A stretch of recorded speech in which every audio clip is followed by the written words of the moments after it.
चीज नहीं भाती है, ठीक है।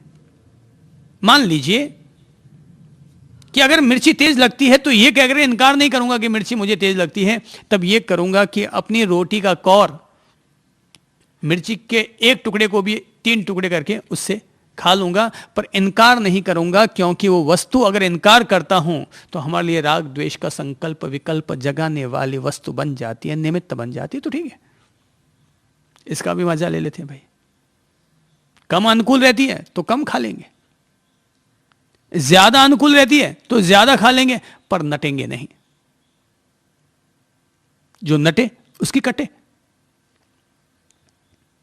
तो नटेंगे नहीं क्योंकि अपनी कटवानी नहीं है। तो जो नटे सो कटे। ये तरीके होते हैं भाई। इसी तरह से हम लोग अपने राग द्वेष के संकल्प विकल्पों को कम करने का कोई ना कोई रास्ता ढूंढ सकते हैं। तो मैं तो कहूंगा सहजता से जियो।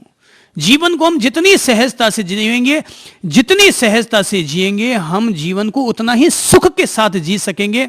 अगर किसी बात को सुनकर आप में से किसी को अगर टेंशन हुआ, कोई बात बुरी लग गई, तो इसका अर्थ यह हुआ तुम अपनी सहजता को खंडित कर बैठे, तुम अपनी सहजता को गिरवी रख बैठे, तुम्हारी सहजता दुष्प्रभावित हो गई।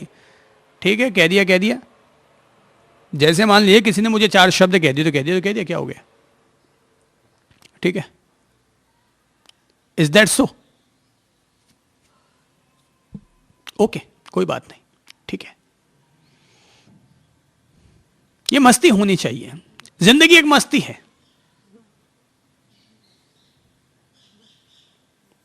और वो इंसान ही कैसा जो अपनी जिंदगी में मस्ती ना ले पाया। अरे भाई, मर मरा के पूरे हो जाओगे, मस्ती तो ले जाओ जिंदगी में। और मस्ती वही है कि जिसको कोई भी विकार, कोई भी बाधा, कोई भी दुःशब्द प्रभावित ना कर पाए, उसका नाम अखंड मस्ती है, उसका नाम फकीरी है। 2 मिनट में लोग रोने लग जाते हैं, छोटी सी बात कह दो तो, यानी तुम सहजता से नहीं जीते। सहज, ठीक है, आपने मेरे लिए उचित समझा इसलिए ऐसा कहा, ठीक है। अरे भाई, जिंदगी भर हाकुजू की उस कहानी को हमेशा याद रखना चाहिए कि जिसमें हाकुजू के लिए कह दिया जाता है कि पड़ोस में रहने वाली लड़की जो किसी फिश मर्चेंट के साथ प्रेम कर बैठती है, गर्भवती हो जाती है, घर वालों को सत्य नहीं बता पाती, और तब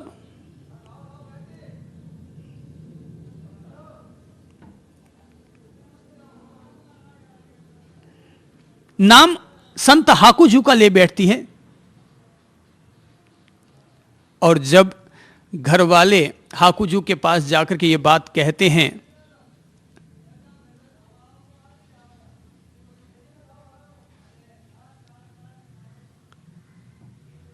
आज ये मक्खी मुझसे प्यार करने को आ रही है बार बार, ठीक है,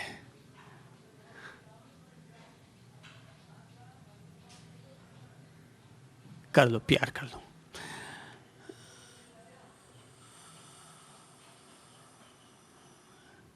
तो हाकुजू के लिए यह टिप्पणी की जाती है, तो क्या ऐसा हुआ?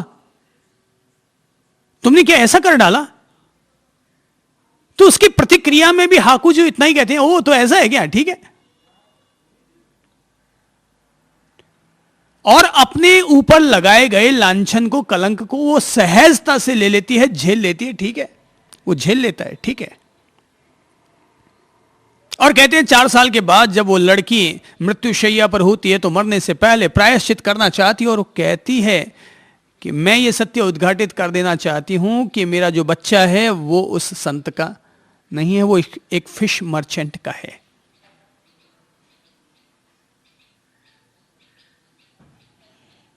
घर वाले लोग पहुंचते हैं और जाकर के वहां कहते हैं कि हमें बहुत बड़ा खेद है कि आप पर हमने ऐसा लांछन लगाया और गांव में आपकी इतनी बेइज्जत हुई। संत ने कोई प्रतिक्रिया नहीं की।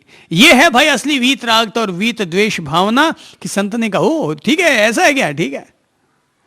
ये जो सहजता है, ये ही जीवन में असली सुख को जन्म देती है। न गृहस्थी दुख का निमित्त है और न संन्यास सुख का आधार है। व्यक्ति की ये जो दोनों ही स्थितियों में रहने वाली सहजता है, ये ही सुख का आधार है। और जब जब भी हम अपनी सहजता को खंडित करते हैं, तब तब हमें दुख होता है, तब तब तनाव होता है, तब तब चिंता होती है, तब तब स्ट्रेसनेस बढ़ती है।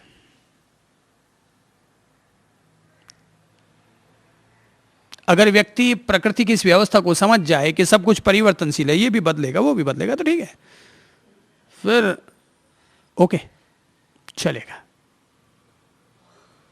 क्योंकि बदलना तय है। अगर आप मुस्कुराकर मुझसे बोल रहे हैं तो कोई जिंदगी भर मुस्कुराकर मुझसे बोलेंगे, ये कोई गारंटी थोड़ी है, कभी ना कभी तो, क्योंकि चेंजिंग, दुनिया चेंजिंग, आप भी चेंजिंग, मैं भी चेंजिंग, विचार चेंजिंग, थॉट्स चेंजिंग, सब कुछ यहां बदल रहा है और बदल रहा है और बदलेगा, निश्चित तौर पर बदलेगा। इसलिए न राग है न द्वेष है, दोनों स्थितियों में सहजता है।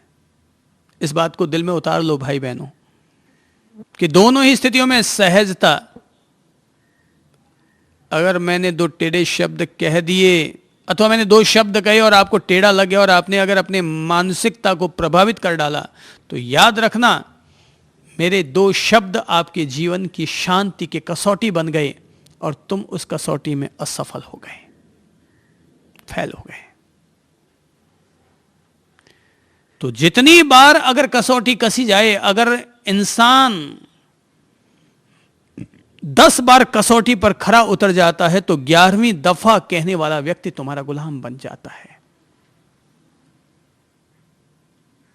11वीं दफा में वो व्यक्ति स्वयं प्रेरित हो जाता है, विवश हो जाता है, आत्मभावित हो जाता है कि इस व्यक्ति को कहना ठीक नहीं है।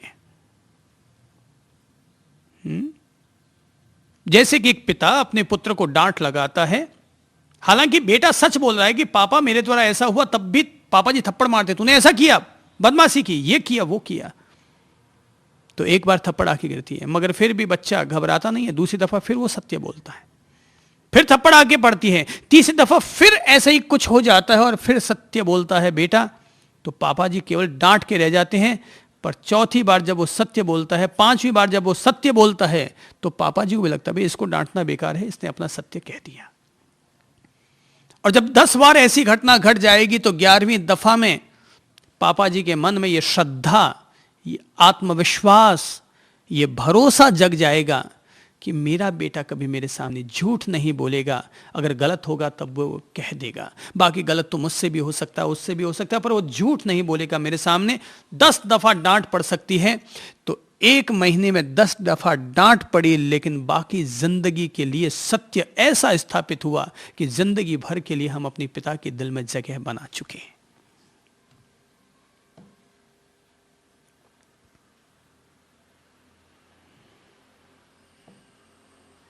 तो सहजता से जियो, हर हाल में सहज। इसलिए कहते हैं फिक्र का फाका करे उसका नाम फकीर। वो चिंता फिंता कुछ नहीं करता, मस्त रहता है, और धर्म में मस्त रहना ही तो सिखाता है। मुक्ति का मतलब ही है कि मस्ती, आनंद से जियो, प्रेम से जियो, सहजता से जियो।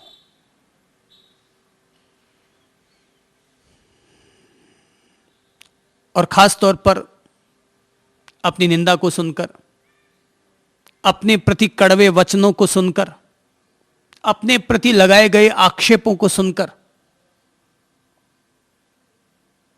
अपने जीवन में हो जाने वाले किसी खास नुकसान के लिए उसको देखकर, यदि हम अपनी सहजता को बरकरार रख लेते हैं, तो निश्चित तौर पर आप घर में रहते हुए भी संत हैं और आप व्यापार करते हुए भी मुक्त हैं।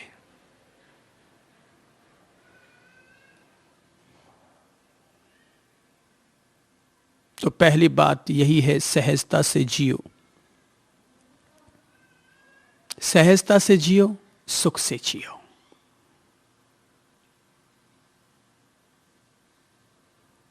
दूसरी बात कि अगर राग द्वेष से हमें मुक्त होना है, तो इसके संकल्प विकल्पों को अगर हमें क्षीण करना है कि न तो यह हमारे लिए राग द्वेष का निमित्त बने न दूसरों के लिए, तो दूसरी बात यह है कि हमें अपने जीवन में सम्मान तत्व को ज्यादा जोड़ना होगा कि मैं अपनी ओर से जब भी दूसरों को दूंगा तो हमेशा सम्मान देने का प्रयत्न करूंगा। हां, फिर भी अगर कभी अपमान किसी को हम दे बैठे तो हमारी अमर्यादा कहलाएगी, हमारा अविवेक कहलाएगा, अधर्म कहलाएगा, पाप कहलाएगा। पर हम अपनी ओर से कोशिश यही रखेंगे कि मेरी ओर से जितना संभव होगा मैं हमेशा सम्मान देने का प्रयत्न करूंगा या करूंगी, जितना अधिक से अधिक। अगर असम्मान दे बैठे तो वो हमारे उस दिन की चूक कहलाएगी, उस दिन का हमें प्रतिक्रमण करना चाहिए कि आज मेरे द्वारा किसी का अपमान हो गया। बाकी हमें कोशिश यही रखनी चाहिए कि हमें अपनी ओर से सदा औरों को सम्मान देना चाहिए। छोटा है तो छोटा, बड़ा है तो बड़ा। माँ बाप हैं तो उनको भी सम्मान दो, पति पत्नी है तो उनको भी सम्मान दो, भाई बहन है तो उनको भी सम्मान दो, घर पर कोई संत जन आ जाए तो उनको भी सम्मान दो, और अगर कोई दरिद्र और भिखारी आ जाए तो उसको भी सम्मान की भाषा में रोटी देने की आदत डालो। और अगर रोटी नहीं भी देनी है तो उसको सम्मान सहित लौटाओ कि भैया माफ करना, मैं नहीं दे पाऊंगा। क्योंकि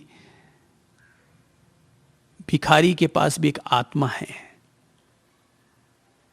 और हम में से किसी को भी किसी की भी आत्मा का अपमान करने का हक नहीं है। और याद रखिए, जैसे हमें अपना अपमान अच्छा नहीं लगता, वैसे ही भिखारी को भी अपना अपमान अच्छा नहीं लगता।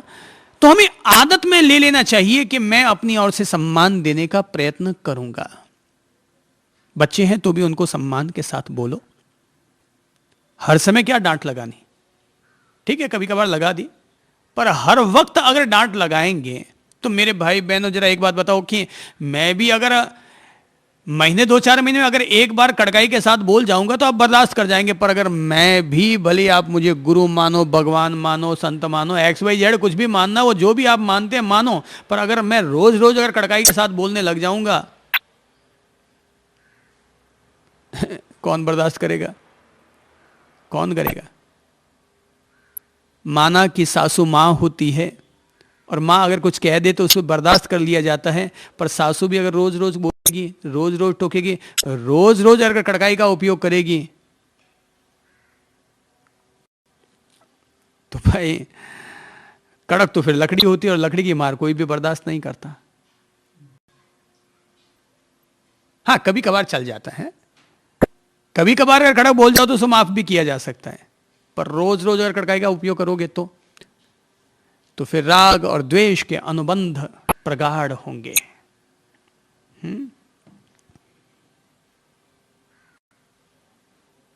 अगर आप पति पत्नी भी हैं, कभी कभार आपस में मिलोगे, दाम्पत्य जीवन जियोगे तो चल जाएगा, पर रोज ही अगर करने लग जाओगे तो याद रखना, राग के मोह के ऐसे प्रगाढ़ बंधन हो जाएंगे, संबंध हो जाएंगे कि भव भवांतर तक वो कामांधता तुम्हारा पीछा नहीं छोड़ेगी।